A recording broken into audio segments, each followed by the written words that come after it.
तो आज का हमारा ऑब्जेक्टिव है इंस्ट्रक्शन क्या होती हैं और डेटा टाइप डिक्लेरेशन इंस्ट्रक्शन क्या है। इंस्ट्रक्शंस क्या है? इंस्ट्रक्शंस जैसे हम स्टेटमेंट्स या सेंटेंस बोलते हैं वैसे ही प्रोग्रामिंग लैंग्वेज के अंदर हम उसे इंस्ट्रक्शन बोलते हैं। हिंदी में हम उसे वाक्य बोलते हैं, इंग्लिश में हम उसे सेंटेंस बोलते हैं और प्रोग्रामिंग लैंग्वेज के अंदर हम उसे इंस्ट्रक्शन बोलते हैं। इंस्ट्रक्शंस कमांड होती हैं कंप्यूटर के लिए कि उसे क्या करना है।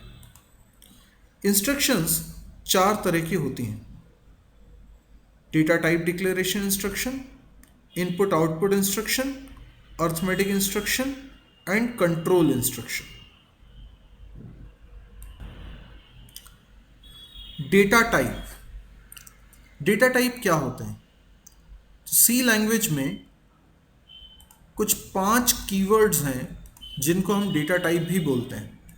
डेटा टाइप इनके अलावा भी हो सकते हैं पर वो हमें खुद को बनाने पड़ते हैं, लेकिन एज अ बिगनर हमारे लिए डेटा टाइप 5 है: इंट, कैर, फ्लोट, डबल, वॉइड।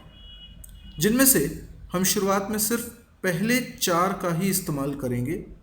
वॉइड का मतलब हम फंक्शंस चैप्टर में समझेंगे। हमने पढ़े थे कीवर्ड्स। हम जानते हैं सी लैंग्वेज में 32 कीवर्ड्स होते हैं। पिछले लेक्चर में हमने इस पोर्शन को कवर भी किया था। ऐसे शब्द जो कीवर्ड हैं और डेटा टाइप भी हैं उन्हें प्रिमिटिव डेटा टाइप कहते हैं।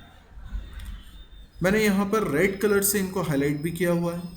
आप ध्यान से देखिए, अभी पिछली स्लाइड पे हमने इन्हीं को देखा था: इंट, कैर, फ्लोट, डबल, वॉइड। तो ये वो 5 शब्द हैं जो आपको कीवर्ड के रूप में मिले। तो किसी भी प्रोग्रामिंग लैंग्वेज में ऐसे डेटा टाइप जो कीवर्ड के रूप में मिलते हैं उन्हें प्रिमिटिव डेटा टाइप कहते हैं। डिक्लेरेशन स्टेटमेंट के कुछ एग्जांपल्स देखिए। जैसे पहली लाइन में लिखा हुआ है इंट a, b असाइन 5। जब भी कंपाइलर इस तरह की लाइन हमारे प्रोग्राम में देखेगा वो समझ जाएगा कि ये डेटा टाइप डिक्लेरेशन इंस्ट्रक्शन है, जिसका पहला शब्द कोई डेटा टाइप ही होना चाहिए। एक लाइन में आप एक से ज़्यादा डेटा टाइप का इस्तेमाल नहीं कर सकते और पहला शब्द डेटा टाइप ही होना चाहिए। जैसे पहली लाइन में हमने लिखा है इंट। कंपाइलर जब इस शब्द को देखेगा तो उसे समझ में आ जाएगा कि अब आप वेरिएबल्स बनाने वाले हैं। हमने पिछली क्लास में वेरिएबल्स क्या होते हैं ये भी समझा था। वेरिएबल्स मेमोरी में लोकेशंस को दिए गए नाम हैं जहां पर हम अपने डेटा को स्टोर करेंगे। एक प्रोग्राम बनाते वक्त सबसे पहले हमें यह देखना होता है कि इस प्रोग्राम में हमें कितने डेटा को हैंडल करना है। जितने डेटा को हमें प्रोसेसिंग के लिए स्टोर करके रखना है उन्हें वेरिएबल्स में स्टोर करना होता है। तो हमें डिसाइड करना होगा कितने वेरिएबल्स प्रोग्राम में बनाए जाएं। डेटा टाइप डिक्लेरेशन इंस्ट्रक्शन के द्वारा हम ये तय करते हैं कि हमें कितने वेरिएबल्स बनाने हैं। यानी कंपाइलर को इन डिक्लेरेशन स्टेटमेंट को देखकर पता चलता है कि कुल मिला के कितने वेरिएबल्स आपके प्रोग्राम में बनने चाहिए। जैसे इस पहली लाइन में हम 2 वेरिएबल्स बना रहे हैं, a और b। a और b वेरिएबल को मेमोरी में कुछ जगह मिल जाएगी। इसी तरीके से हम फ्लोट k, यानी दूसरी वाली लाइन आप देखें, फ्लोट k दूसरा वेरिएबल हमने बनाया, पर इस डिक्लेरेशन स्टेटमेंट में हमने फ्लोट डेटा टाइप का इस्तेमाल किया है। आप देख सकते हैं ये चारों स्टेटमेंट्स में हमने अलग अलग डेटा टाइप का एग्जाम्पल लिया है, जिससे कि हमें इन सब में फ़र्क भी समझ में आए। कॉमन बात यह है कि कोई भी डेटा टाइप हो, इसमें से वेरिएबल्स बनाना इनका मकसद है, लेकिन ये अलग अलग डेटा टाइप हैं। इनसे क्या फ़र्क पड़ता है इसको हमें समझना है। यदि इंट लिखा है तो उसकी मदद से बनने वाला हर वेरिएबल 2 बाइट्स मेमोरी लेता है। हम डॉस बेस्ड आर्किटेक्चर पर ये सब चीज़ें पढ़ रहे हैं, इसलिए कोई भी यहाँ कंफ्यूज ना हो। विंडो बेस्ड आर्किटेक्चर में इंट वेरिएबल का साइज़ 32 बिट्स होता है, यानी 4 बाइट्स, जबकि यहाँ पर डॉस बेस्ड आर्किटेक्चर में इंट वेरिएबल का साइज़ 2 बाइट्स होता है।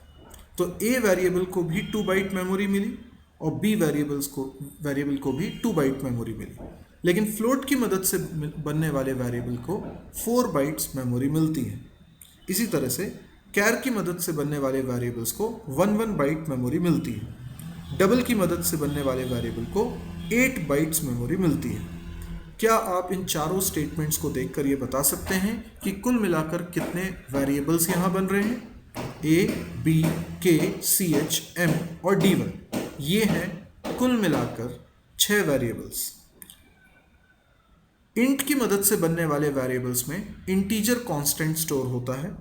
फ्लोट और डबल की मदद से बनने वाले वेरिएबल में रियल कांस्टेंट स्टोर होता है, यानी ऐसे नंबर्स जिनमें पॉइंट लगा हो।